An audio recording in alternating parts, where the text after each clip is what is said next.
सभी साथियों को मेरा नमस्कार, स्वागत है आप सबका आज 25 मार्च के जनसत्ता विश्लेषण में। तो आइए शुरू करते हैं आज का जनसत्ता विश्लेषण बिना किसी देरी के। पहले पेज पे कोई विशेष खबर है नहीं ऐसी, हम अपने संपादकीय की ओर बढ़ते हैं समय को बचाते हुए।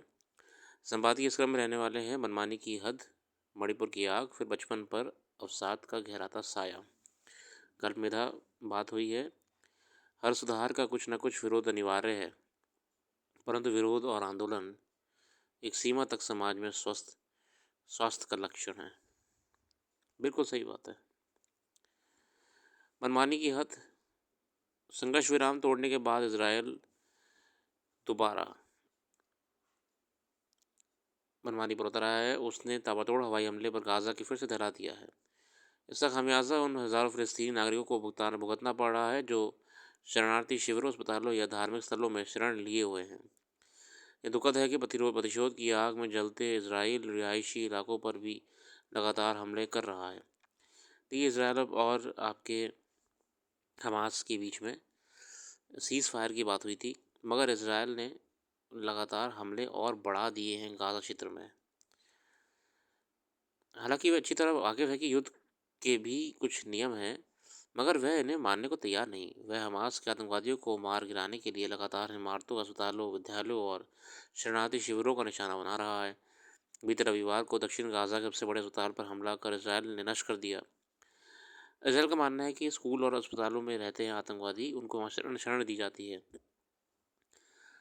अमेरिका ने उससे पहले छूट दे रखी है। नतीजा यह भी है कि भोजन, पानी और दवाओं के अभाव में फ़िलिस्तीनी नागरिक रोज़ मर रहे हैं।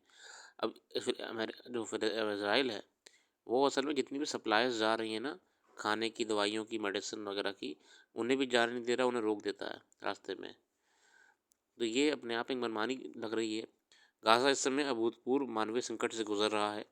वहाँ कोई मानवीय सहायता भी नहीं पहुँच पा रही। कई महीनों चल रहे इस युद्ध में अब तक 1 लाख से अधिक नागरिक घायल हो चुके हैं। 50,000 से अधिक फ़िलिस्तीनियों की मौत हो चुकी है। हवाई हमले की चपेट में सबसे ज़्यादा बच्चे, महिलाएं और बुजुर्ग आए हैं। गौरतलब है कि 15,000 से ज़्यादा बच्चों की मौत हो चुकी है। युद्ध की आग में तप रहे गाज़ा में जिस तरह मानवाधिकारों का हनन हो रहा है, वह बेहद शर्मनाक है। मानवाधिकार के खिलाफ आवाज़ बुलंद करने वाले ज़्यादातर बड़े देश चुप हैं। तो आखिर इसकी वजह क्या है? और ये उन्होंने इसराइल को मनमानी की अनुमति दे दी है। सबसे बड़ी बात तो ये भी है कि ग्लोबल कम्युनिटी इस पे कुछ नहीं बोलना चाह रही है, ना ही इसमें इन्वॉल्व होना चाह रही है। देखिए, अब कुछ भी कहिए कि ह्यूमैनिटेरियन क्राइसिस तो है, जैसे हमने पुराने आर्टिकल में भी जिक्र करा था कि लीडरशिप जो भी डिसीजन लेती है एक दूसरे को सेटिस्फाई करने के लिए, मगर भुगतता आम व्यक्ति ही है जिसका कुछ से लेना देना होता नहीं है। तो इस समय अपने आप में बहुत बड़ी ह्यूमैनिटेरियन क्राइसिस चल रही है इसराइल गाज़ा क्षेत्र में। अगला है मणिपुर की आग। मणिपुर में जातीय संघर्ष को 2 वर्ष होने रहे हैं, मगर अब भी वह स्थिति में कोई सुधार नज़र नहीं आ रहा। हालांकि सरकार बार बार दावा करती है कि वहां स्थिति जल्द ही सामान्य हो जाएगी, पर ऐसा कोई संकेत नहीं दिखता। रविवार को इम्फाल पूर्व जिले फिर 2 चरमपंथी गुटों में हिंसक झड़प हो गई, जिसमें वातावरण तनावपूर्ण हो गया। वह घटना ऐसे वक्त हुई जब वहाँ 6 न्यायाधीशों की एक टीम स्थिति का आकलन करने पहुंची थी। उस टीम में गए मैत्री समुदाय से संबंधित वहाँ के उच्च न्यायालय के एक न्यायाधीश ने इस बात पर दर्द भी उठा कि कुकी बहुल इलाके में नहीं जा सकते, न्यायाधीश ही नहीं आ सकते। फिर राज्य सरकार की शीतलता और रहस्यमय चुप्पी के चलते वहाँ जाति संघर्ष बढ़ता गया और आज हालात ये है कि राज्य का प्रशासन भी मैत्री और कुकी समुदायों में स्पष्ट रूप से विभाजित हो चुका है। देखिए, प्रशासन भी, देखिए, दो समाज के लोग लड़ रहे समझ में आता है। प्रशासन तो हमेशा न्यूट्रल होता है ना। अब प्रशासन भी बढ़िया है कि मैती जज है कि कुकी जज है, क्योंकि बहु इलाके में मैती समुदाय के सुरक्षाकर्मी और अन्य कर्मचारी तैनात नहीं किया जाते। यही हाल मैती बहुल इलाके में भी है। लंबे समय से एक तक राज्य सरकार की शीतलता बनी रही और केंद्र सरकार ने भी अपेक्षित पहल नहीं की। तो सर्वोच्च न्यायालय ने मणिपुर की स्थिति पर स्वतः संज्ञान लेते हुए जांच और निगरानी समितियां गठित की। तब जाके जुडिशियल टीम पहुंची वहां पे। आखिरकार एक नाटक की घटनाक्रम में वहां के मुख्यमंत्री बीरेंद्र सिंह ने इस्तीफा दे दिया और उनकी उनकी जगह किसी को कमान सौंपने के बजाय राष्ट्रपति शासन लगा दिया गया। तो माना गया कि केंद्र सरकार के हाथ में वहाँ की कमान आने के बाद कुछ कड़ाई होगी और चरमपंथी गुटों पर लगाम कसी जा सकेगी। जाति संघर्ष कुछ थमेगा, पर वह उम्मीद भी धुंधलाने लगी है। मौके बहुत पाते ही दोनों समुदाय के चरमपंथी गुट रणनीति के तहत हिंसक हमले कर देते हैं। सरकार के बदल जाने के बाद भी, राष्ट्रपति शासन लगने के बाद भी स्थिति में कोई बदलाव नहीं नजर आ रहा है। अभी भी लोग संघर्ष में लगे हुए हैं। ये चुनौती सबसे बड़ी इस समय भारत के सामने खड़ी है कि ऐसी कौन सी मजबूरी है, इंटरनल सिक्योरिटी इतनी कमज़ोर कब से हो गई, जब सेंटर और स्टेट भी एक ही है पार्टी। इसके अलावा सबसे बड़ी बात तो यहाँ पे है कि राष्ट्रपति शासन लग चुका है, प्रेसिडेंट्स रूल लग चुका है, फिर भी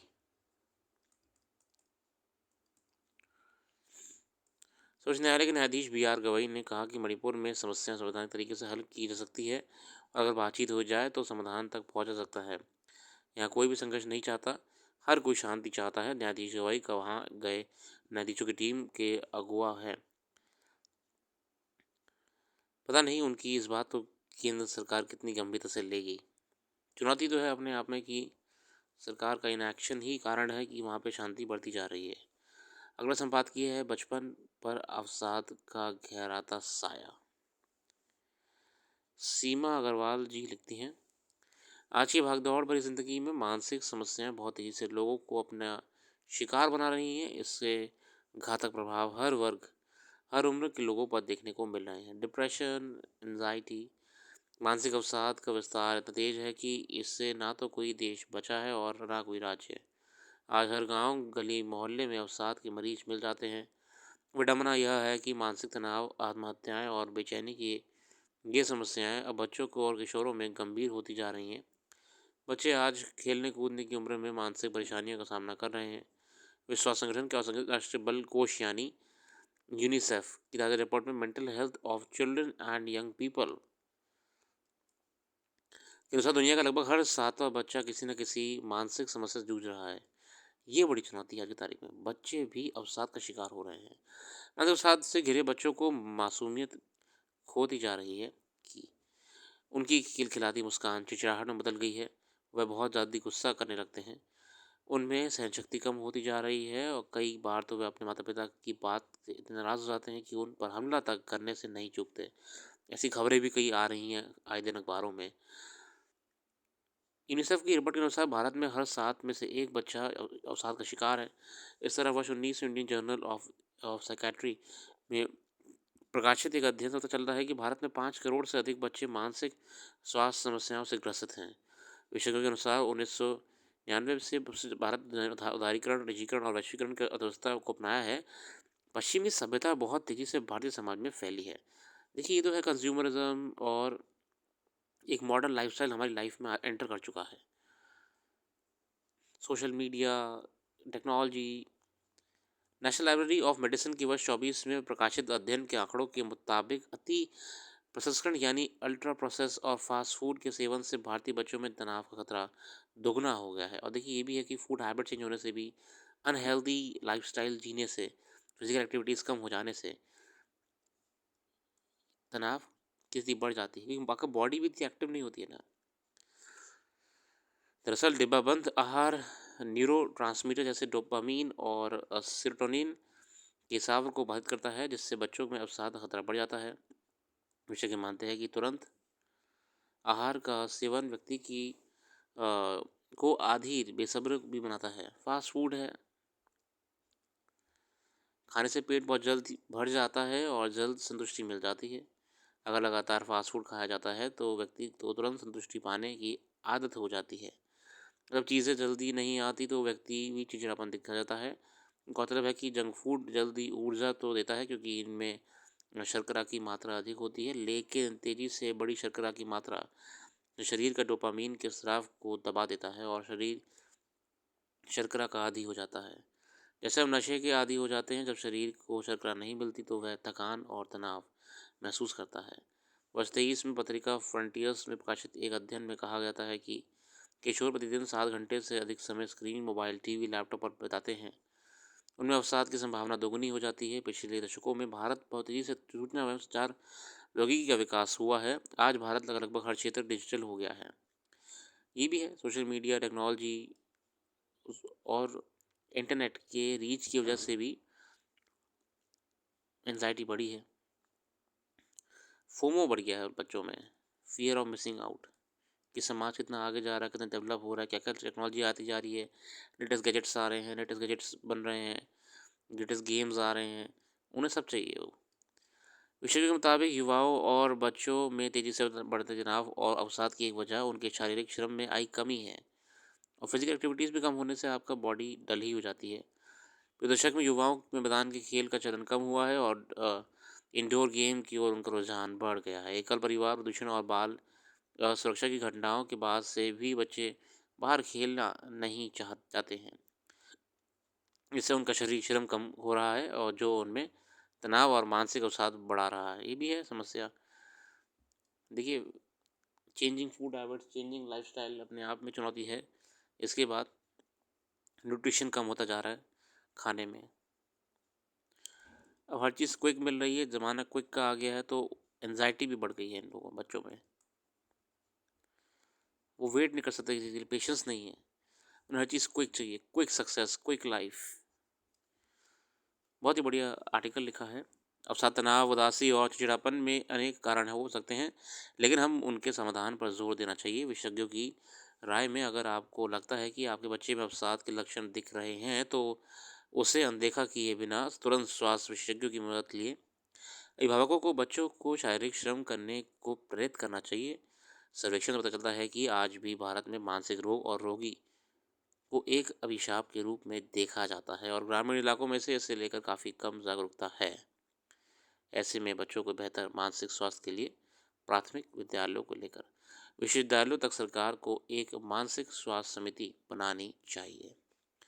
देश की आर्थिक और सामाजिक उन्नति के लिए आत्मविश्वास से भरी मानव पूंजी का सृजन करना अत्यंत आवश्यक है।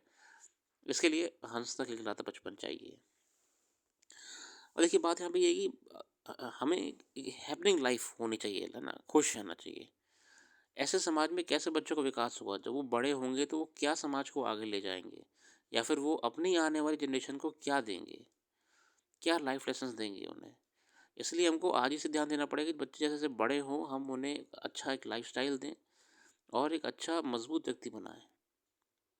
बच्चों में अवसाद होना या समाज में अवसाद होना समाज के ग्रोथ नहीं, जबकि समाज के ह्रास का सबसे बड़ा कारण बन जाएगा। बहुत ही बढ़िया संपादकीय है सीमा अग्रवाल जी द्वारा।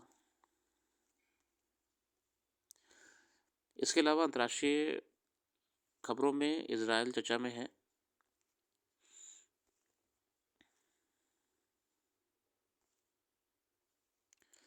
फिलहाल इसी के साथ आज के लिए इतना रखते हैं। अपना कीमती समय देने के लिए बहुत बहुत धन्यवाद। कल फिर आएंगे नई वीडियो के साथ, जुड़े रहिए, और अच्छा लगे तो वेबसाइट को भी ज़रूर विजिट करिएगा, उसका लिंक डिस्क्रिप्शन में मौजूद है। Thank you.